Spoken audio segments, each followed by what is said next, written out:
ഇപ്പോൾ CPM നേതാവ് P K Shrimati teacher മാധ്യമങ്ങളെ കാണുന്നു. അതിലേക്ക് ബന്ധഹീനമായ ഈ സമൂഹത്തിൽ ഞങ്ങളുടെ കുടുംബത്തിനകത്ത് എത്രമേറെ വിഷമം ഈ ഒരു കാര്യത്തിൽ ഉണ്ടായിട്ടുണ്ടാവുമെന്ന് നിങ്ങൾ ആലോചിച്ച് നോക്കൂ. എൻ്റെ ഭർത്താവ് മരിച്ചിട്ട് ഇപ്പം 10 മാസം ആവുകയാണ്. സെപ്റ്റംബർ 28-ന് ഒരു കൊല്ലം തികയാണ്. ഈ സന്ദർഭത്തിൽ മറ്റൊരാളുടെ ഭാര്യയായിട്ട് ഞാൻ പെൻഷൻ വാങ്ങുന്നു എന്നെല്ലാമുള്ള ഒരാരോപണം വന്നു കഴിഞ്ഞാൽ അത് കുടുംബത്തിൽ എത്രമാത്രം പ്രത്യാഘാതം മാനസികമായിട്ടുണ്ടാക്കും. അത് ഞങ്ങളുടെ സുഹൃത്തുക്കൾക്കിടയിൽ തന്നെ ഒരുപക്ഷെ പലർക്കും ഇത് ഒന്നുമില്ലാതെ ഇങ്ങനെയൊരു കാര്യം വരുമോ എന്ന് ചിന്തിച്ചു പോകും ആരും. കാരണം ഇതിൻ്റെ മറ്റു വശങ്ങൾ, സാങ്കേതിക വശങ്ങളെക്കുറിച്ചൊന്നും ആർക്കും പറയാൻ കഴിയില്ല. പലരും അങ്ങനെ ചിന്തിച്ചു പോകും. ഞാനായാലും ചിന്തിച്ചു പോകും. ഒരാളെക്കുറിച്ച് ഇങ്ങനെ വരുമ്പം ഇങ്ങനെ വെറുതെ എഴുതുമോ? പക്ഷെ എന്തോ എൻ്റെയും ഞങ്ങളുടെ കുടുംബത്തിൻ്റെയും ഭാഗ്യം എന്നേ ഞാൻ പറയുന്നുള്ളൂ. ഇത് ഞാൻ പത്രസമ്മേളനം നടത്തി ഒരു 10 മിനിറ്റ് കഴിയുമ്പോഴത്തേക്ക് എൻ്റെ ഫോണിലൊരു കോൾ വന്നു. ഡൽഹിയിൽ നിന്നാണ് വന്നത്. തൃശ്ശൂരിൽ നിന്നുള്ള ഒരാൾ ഇപ്പം നിങ്ങളോട് സംസാരിക്കും.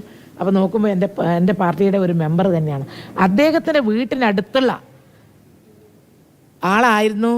സ്വാതന്ത്ര്യ സമര സേനാനിയായിരുന്ന മുൻ MLA ആയിരുന്ന 1960 കാലത്ത് MLA ആയിരുന്ന PR കൃഷ്ണൻ എന്ന വ്യക്തിയുടെ വീട്ടിൻ്റെ അടുത്തുള്ള അവരുടെ കുടുംബത്തിൻ്റെ സുഹൃത്തായിട്ടുള്ള ഒരു അനിൽ എന്ന് പറയുന്ന ഒരാൾ എന്നെ വിളിച്ചു. ടീച്ചർ വിഷമിക്കേണ്ട, ഇത് പച്ച കള്ളമാണ് ഇത് പ്രചരിപ്പിച്ചിട്ടുള്ളത്. അതുകൊണ്ട് അവരുടെ മകൻ തന്നെ ഈ കാര്യം വന്ന് ഇപ്പോൾ പറയും. അങ്ങനെ എനിക്ക് തോന്നുന്നത് അവർ പറഞ്ഞിട്ടാണോ എന്നറിയില്ല. എല്ലാ ചാനലുകളും, എല്ലാ മീഡിയകളും വളരെ പ്രാധാന്യത്തോടു കൂടി തന്നെ കൊടുത്തു. അജിത്ത് എന്നാണ് പേര് പറഞ്ഞതെന്ന് എനിക്ക് തോന്നുന്നു.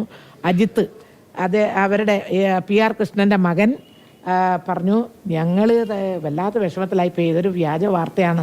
ഞാൻ അദ്ദേഹത്തിൻ്റെ മകനാണ്. എൻ്റെ അമ്മ PK ശ്രീമതിയാണ്, അധ്യാപികയാണ്. ശരിക്കും PK ശ്രീമതി ടീച്ചർ തന്നെയാണ്, വേറൊരു മാറ്റമില്ല. അത് ആ കുടുംബത്തിന്റെ പേര് മാത്രമേ, ഞങ്ങളുടെ കുടുംബത്തിന്റെ പേര് പുതുശ്ശേരി കൊറത്തുനിന്നാണ്. അവരെതിരെ വന്ന വ്യാജ വാർത്തകൾ എങ്ങനെയാണ് ബാധിച്ചത് എന്ന് കൂടി വിശദീകരിക്കുകയാണ് CPM നേതാവ് പി കെ ശ്രീമതി ടീച്ചർ.